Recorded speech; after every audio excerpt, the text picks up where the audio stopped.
قعدني نفكر زعما امتى بنموت. من خرب ديار من خرب بيوت، عايش في حياة حوت بياكل حوت. فلوس بتتغير انسان بيولي صغير. كنت ماشي في شارع لقيت الناس تصارع، واحد يبي فلوسه والاخر يبي دوسه. نحكي شوية على هادي البنية تلبس في الخمار يا ما شاء الله، تشبحها في النهار وعيونها اللطاع. وصار كلام تاني قلب لي كياني، شفته في الليل التالي نازلة من سيارة طلعت هي سكرانة وقالت خير خفت. وقعدتني محتار هذه هي البنت ولا عقلي طار.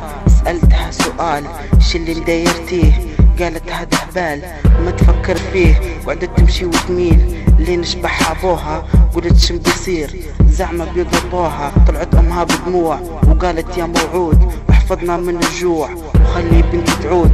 هذا اول كلام في عالم الاحلام، عايشين في اوهام وحقد بين الجيران ونسلت الارحام. تجمع في الذنوب مش عارفه متى بتوب، معرفتش من الغلطان.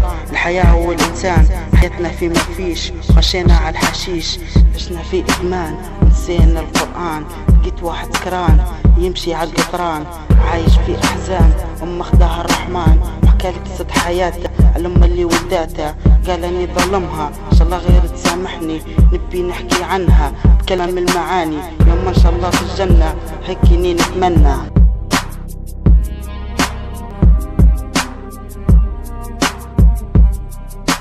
كل قاعد في الحوش فكر بيردوش عليها من التليفون، سمعت صوت حنون وبدي فيها الجنون. جاي اول يوم وجاي اليوم التاني، نايض من النوم نعد في الدواني. مهم نكمل نحكي على المفيد، ما نعاود ونزيد ونحكي على الجديد. قالت هيا نعد في اول تغينا نديرو احلى جو وشوف شو صار فينا. بدت تقرب مني لقيت قلبي زادت، عرفت اني المعني شوفي يا شندار. جت هذيك اللحظة وعرفت روح الرضا، طلعت وحدة من حطة ما عرفت شو ندم. ندمت على الايام والحب والاحلام، كيف الحب الصار يتبدل اوهام. نبيها بالحلال وهيك كان حالي، والحال من المحال وستني نيام. تخيلوا انت تنزل نزل امر الموت، خلاص تفوت بدون اي صوت.